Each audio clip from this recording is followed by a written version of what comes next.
Hi, this is Brian Bieron with PlatformEconomyInsights.com, and our briefing today is to go over what was, without doubt, the biggest single topic, the biggest theme from the discussions around platform regulation and legislation from last week.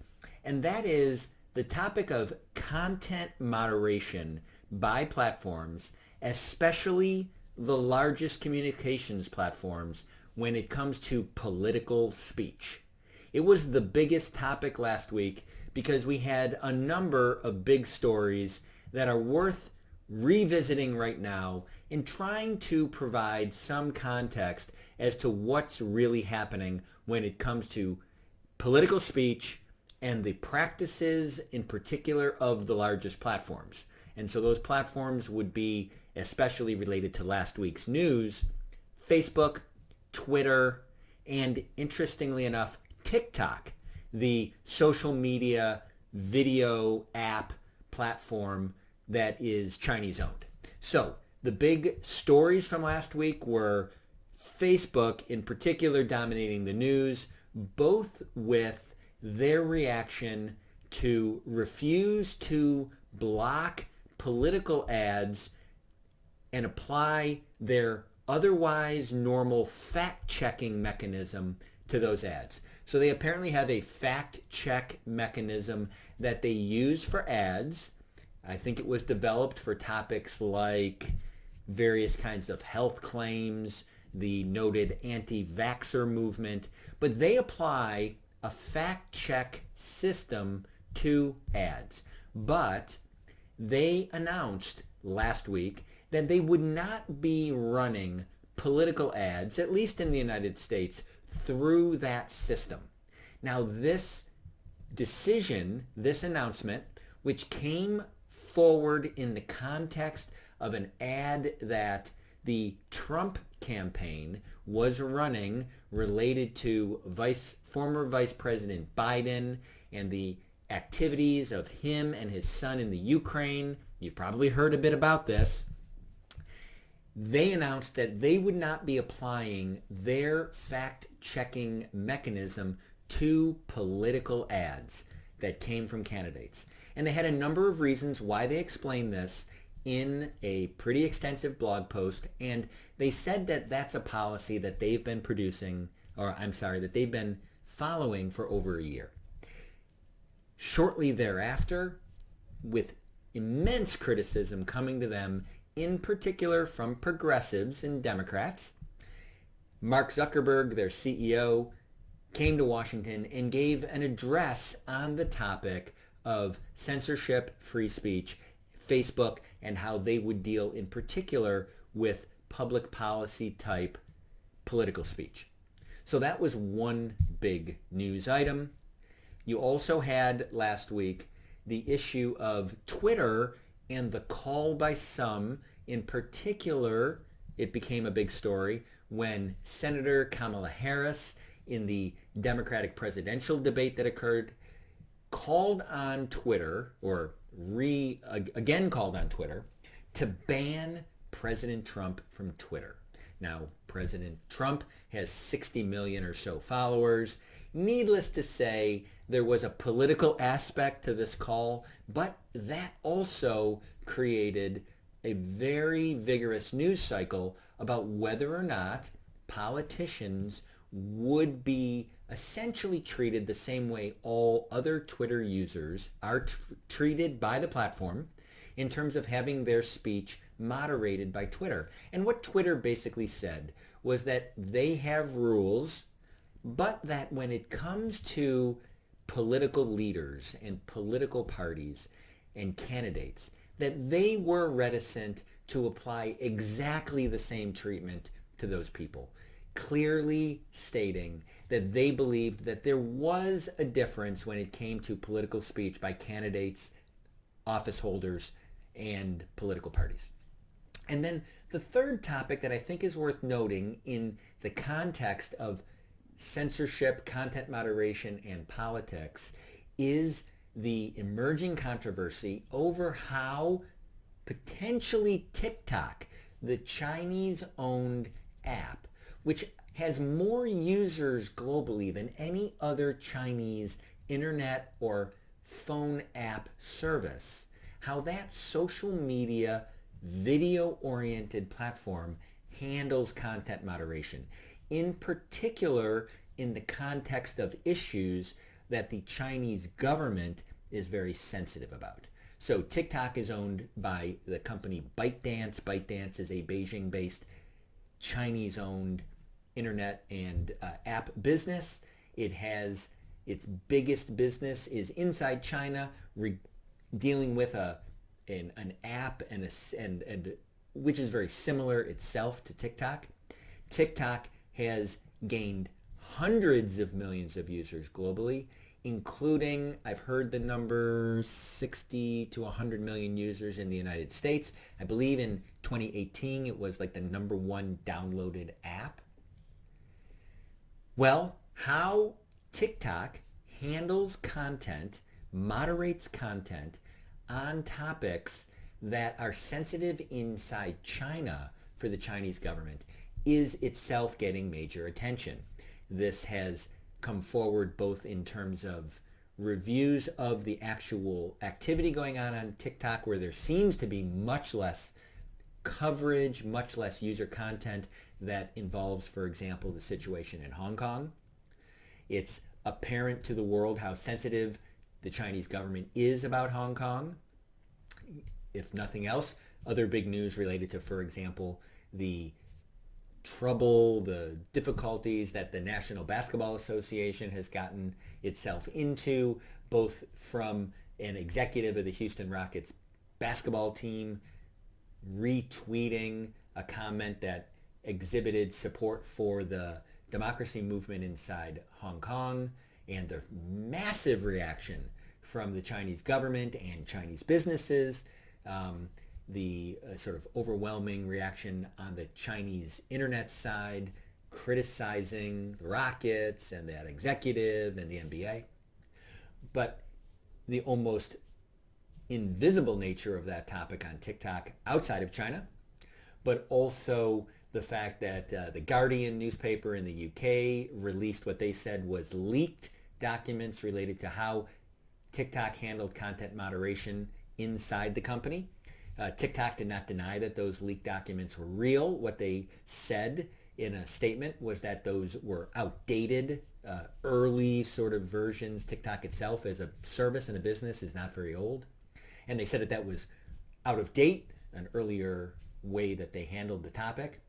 You also had politicians in the United States, led by, for example, Senator Marco Rubio, call on the CFIUS, the Committee on Foreign Investment in the United States, which is a federal government working group that reviews acquisitions of American businesses by foreign enterprises, asked for the TikTok acquisition of Musical.ly, which was another app a year ago, $1 billion acquisition, now asking for the U.S. government to review that, and claimed that the concerns about censorship are one of the reasons why he thinks that the U.S. government should potentially intervene in that acquisition. So these are all content moderation of political speech issues.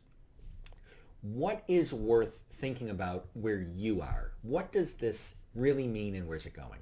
I think probably the #1 takeaway that should be kept in mind is that in the United States, while there is widespread frustration with content moderation practices, in particular by the biggest platforms, so there's a lot of anger and frustration among Democrats and Republicans, progressives and conservatives, about Facebook and Google and how they regulate content, how they moderate content, that the concerns come from two very different directions.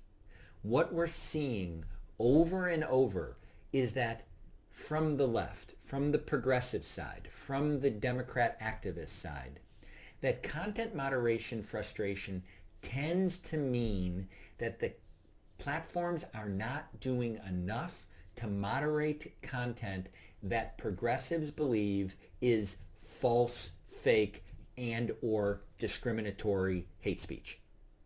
So the charge boils down to the platform has a responsibility to police content, to police speech more because of the bad things that are being done and said on the platform.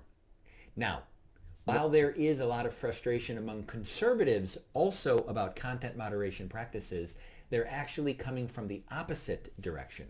As we're seeing in each of these individual cases, political advertising on Facebook and whether it should be, quote, fact-checked, or whether or not politicians, i.e. the president, should be kicked off of Twitter, that these issues tend to boil down to conservatives being frustrated with too much moderation from the platforms. In other words, not enough freedom to speak.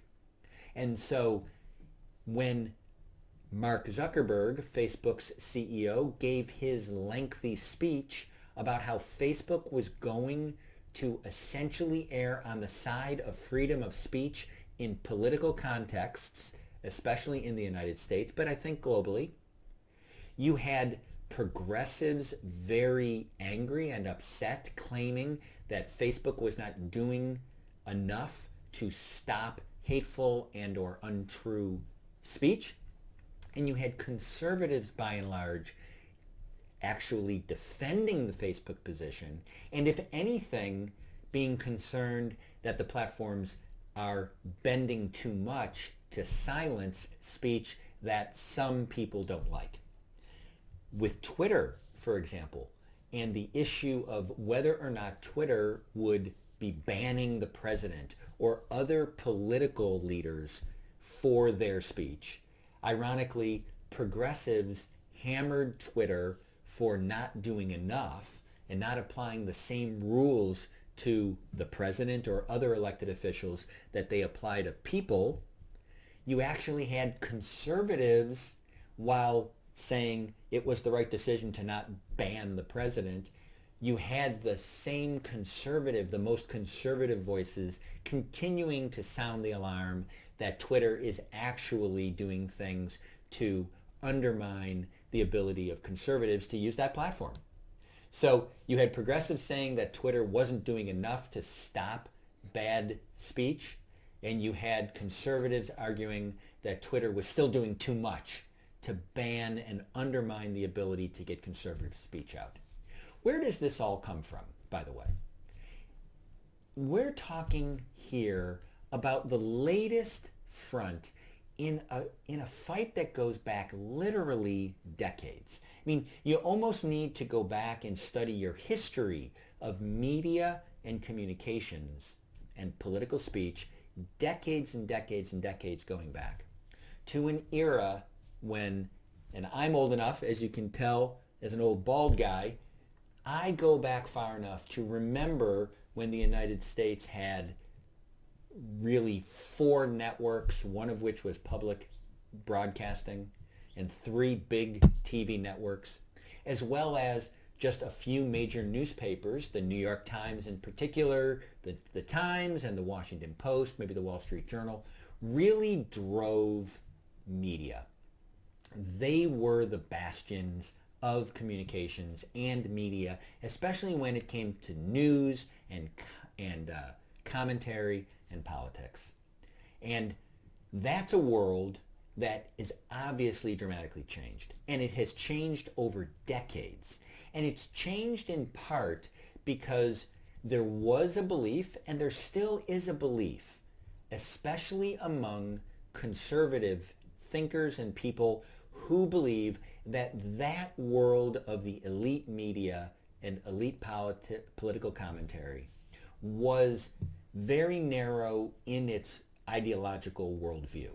That essentially that what was often, you often hear the term mainstream media or elite media, that was controlled by and essentially had a very narrow, more politically progressive perspective on things, and that conservatives needed other outlets. And so whether it was at that time essentially the Wall Street Journal editorial board being thought of as the sort of one conservative voice, or you had early sort of political commentary magazines like the National Review. We're talking in the 1970s and 80s that was considered sort of like outside the mainstream media and communications.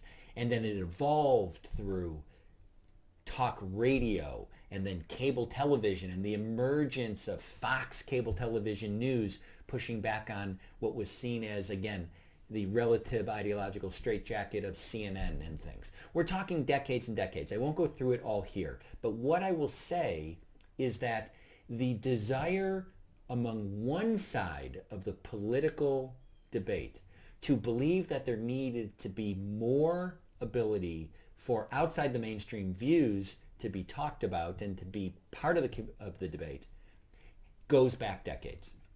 And so in many ways, the current fight over content moderation and political speech, I believe in the United States, boils down to progressives wanting what they felt like was objectionable, again, false and hate speech, the kind of things that they've railed against for decades coming out of sort of the edges of the political debate.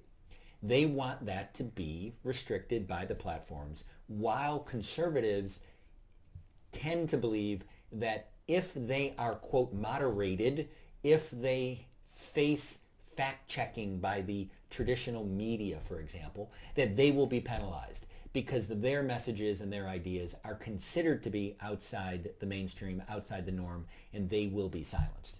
So, this was a big week because you had a number of instances where you had fights over whether platforms would do more to moderate content, with progressives arguing that the platforms were being too lenient and allowing too much speech that should not be done because it was false and or hateful. And you had conservatives pushing back in the other direction and saying, if anything, there's too much discriminatory content moderation already happening. We'll see how this plays out. One thought is that what we're really seeing is the political communication equivalent of what's called working the refs in sports. So you have the coach constantly yelling at the referee that the calls are not being made properly, and they're not really yelling at the referee thinking that a call is going to be overturned, but instead they're working the ref to get a better call next time. And if, in fact, these dominant platforms, such as Facebook, are going to be making some decisions on content moderation in the political speech space, then this working of the refs with criticism could theoretically make a difference when it comes to future decisions on the edge. So one thing we're probably seeing maybe is essentially the same way you might hear sports coach constantly, both coaches constantly yelling at the referees and the umpires that they're not getting the right calls. What they're trying to do is really just get the best calls they can in the future. Another possibility is that people are looking to see if this will actually impact the regulation of platforms and the concept of content moderation in general. For example, reforms of Section 230. On that front, I think that what we're seeing is how hard it would actually be to legislate or regulate. That as much as there is, as all the coaches are yelling at the referees, that they're actually tend to be yelling at the referees from two completely different directions, and having them get together and decide that the referees ought to have different rules will be hard to agree on because one side thinks there's too much moderation going on, one side thinks there's too little moderation going on. So we'll see. And lastly, don't forget the international aspect. That one of the interesting things is that not only did we see the issue of content moderation on TikTok come to the fore directly based on their behaviors and their leaked content moderation guidelines, which appeared to point to the role of the Chinese government and the company's desire to be on the right side with the Chinese government. But we also saw this raised in the context of the NBA and their problems with having their employees talking about Hong Kong or their fans. We also saw it in the context of the Zuckerberg speech where he mentioned TikTok and China and censorship as something to keep in mind if you head down the path of regulating political speech. And lastly, there's even the issue of the video gaming platform, Activision Blizzard, which has essentially now an esports, video game sports kind of league that they run. They have, quote, franchises in China, and they suspended one of their users because that user made comments related to Hong Kong. They're already getting pushback on the political front in the U.S. for the same reason the NBA did. When it comes to taking government-inspired political censorship and bringing it on to a platform that involves communication, there's going to be pushback if, in fact, you start to get into the issue of what appears to be acquiescing to government censorship on a digital platform. It's just a natural. So this has gone on a bit long. I'm sorry, but there was so much going on last week that I thought that this should be the topic for this week's video briefing. If you have any questions about this or any of the other topics that you read about when you either go to platformeconomyinsights.com or you get our email, and if you don't get the daily email, I would recommend that you sign up for it. You can either go to the website, platformeconomyinsights.com, or there's a link below here that you can sign up by either going into the website or signing up directly for our email list. Please send us questions. I will be getting back to you. And if not, until our next weekly briefing, this is Brian Bieron with platformeconomyinsights.com. Bye-bye.